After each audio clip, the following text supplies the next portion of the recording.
We welcome you to this informal gathering. We are happy that within very short notice you have accepted our invitation.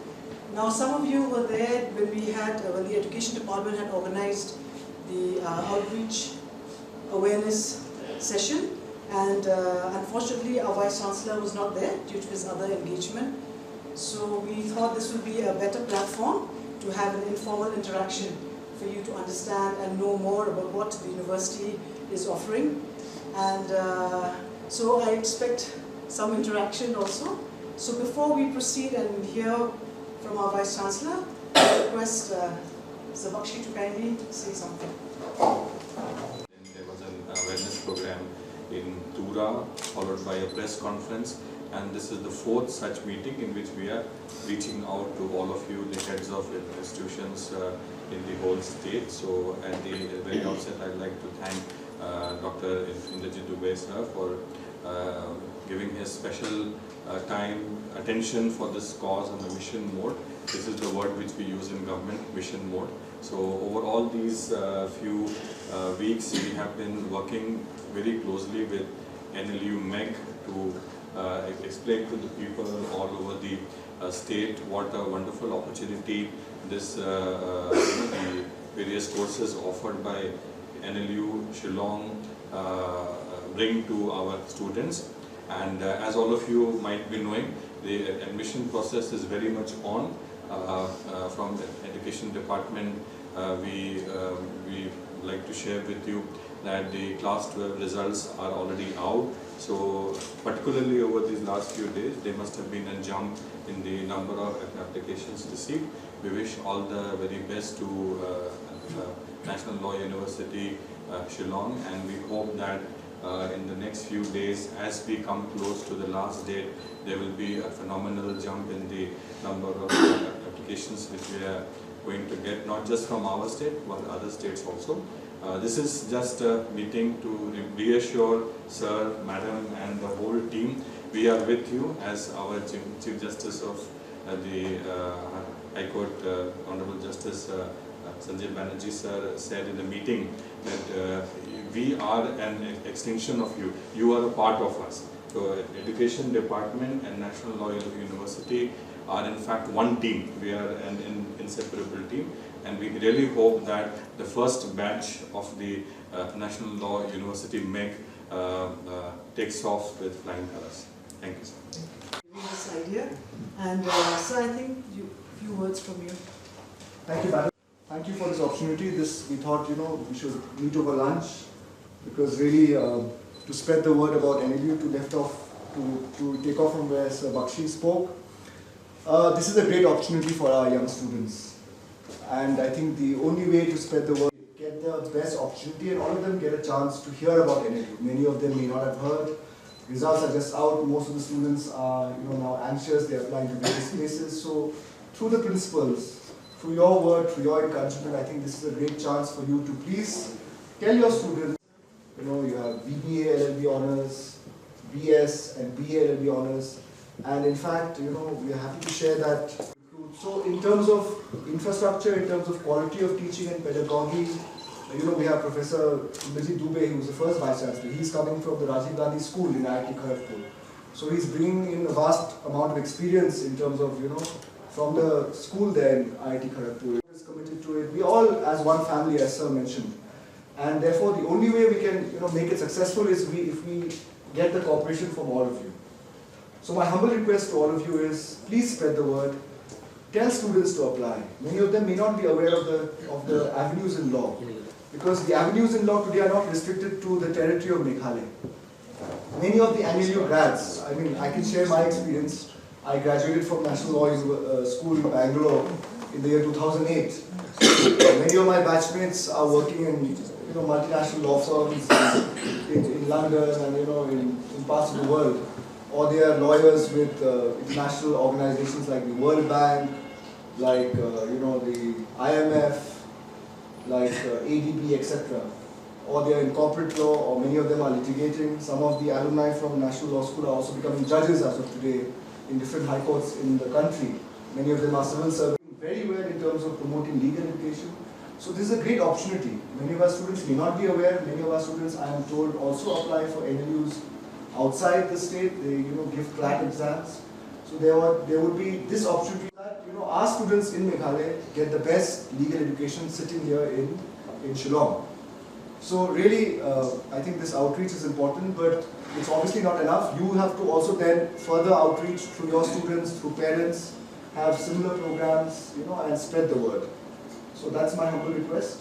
We would like as many students to apply so that it really gives us, the first cohort of students will be the best that we get from our state and from the rest of the country. And we are also hoping to get international students from the SAARC countries. So this real, learning, cross-learning, to get the best minds from the country and from the state and the best faculty, this will really help the NLU brand to be established. And being the first batch, there will obviously be challenges, but I'm sure that with the efforts that all of us are putting together, if we put our minds together and get students to apply and students from all over the state, because we are also committed to help economically weaker students. So if there are students who are scared to apply because the fees for them are a little high, please tell me, is the point I'm trying to make. So with these few words, I thank all of you for your presence, thank all from the NLU and from the High Court and the law family and the education family for their cooperation and support. And we are in this together. We have to, realize that this is our state university. It belongs to the people of the state of Meghalaya, and we need to make it work. So you are a great role. You are a great source of inspiration for your students. You need to spread this word, and that's our humble request. Thank you, one and all. And I said that my pillars has come. So, and there is a silent man who are sitting here, who are putting everything possible. To starting an university is always a difficult. I think you will appreciate this. And this is, for that matter, you can say it's my fourth venture to starting the university. In a driver's seat is the first time. That means as a vice chancellor. But I was with NLU Jodhpur. I think you possibly know National Law University Jodhpur, as a very young academic at the time. Then next venture was Rajiv Gandhi School of Intellectual Property Law. In IIT system we are having the law school. There is only the IIT where the law school is there. And then I did an Indian Institute of Corporate Affairs, which was very specialized for the corporate law teaching. And then this is the fourth one which we are starting. So I have mentioned it because this gives us an understanding that where we should position ourselves in the coming days. Right, that background experiences. And as Mr. Bakshi as well as Mr. Cyril also mentioned, we are reimagining the education here. And if you have gone through our website, we believe that we are moving towards a creative economy or creative society, which is something different from the knowledge society, which until now we are posting, is that you should learn what you want to learn. So we are basically flipping the concept of the university. In a university, I believe all of you will appreciate that it is a packaging of the courses, right? You go to a particular program and they said that you have to learn ABCD because it's easy to administer. But here what we are telling that you decide what you want to learn, right? And what we are promoting here is that the courses, that means these particular courses will come from research. These courses will come after a lot of thinking, a newer dimension which possibly required for tomorrow. So what we are addressing here, is the redundancy in the course curriculum, that courses will be updated on and often, the research will be promoted, and third part is that we are going to promote the community engagement.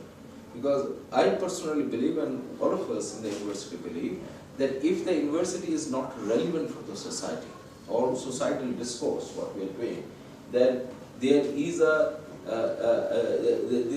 no point to have education into the future itself. So to put that particular in, what we have done here, we have actually redesigned the entire programs, like what Mr. Cyril was talking about. This data science and law will be the newer, the program which the country did not have until now, right? And I believe it is required tomorrow because entire system of the information technology and data is being generated every time, right? I mean, I think all of you will understand, right? All the time we are looking into our mobile and all this, and we are generating the data. I don't know how many bytes we are generating by this particular process, possibly billion and billion bytes we are developing. And that also further helping in entire decision making process. So tomorrow it might happen, either it is a matter of the governance or the dispute resolution will be data driven.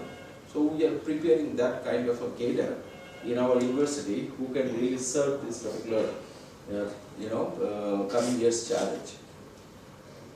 Until now, in the university, people used to talk about the integrated courses like integrated LLB.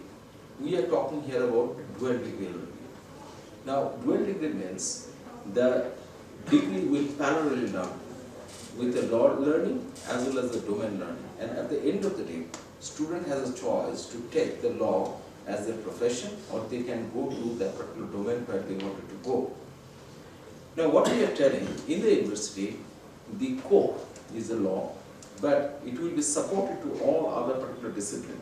So when you have designed what Mr. Cyril also talked about, BA Policy Science, that was the objective. So we are not going into the theoretical part of the policy science, rather we are going to go into the action orientation. That means it will actually support the governance, decision support, which are going to create through this particular process. Similarly, if you look into our management design also, it is more focused on finance aspect and the aspect of the accounting, because that particular thing is a need for tomorrow. So what we have done, if you have seen the entire program, taught courses, another is a non-taught courses. And I am of a firm opinion, what we do most in our life are not being taught in the classroom. It is taught beyond the classroom. So if that is so, why not people start getting their skill, either it's a hard skill or the soft skill, while they are working with the society, and that's what we are talking about, the community engagement. Right? So you will find that distribution of the credit for an entire program is quite high for the non-taught. And in the non-taught is very, very creative.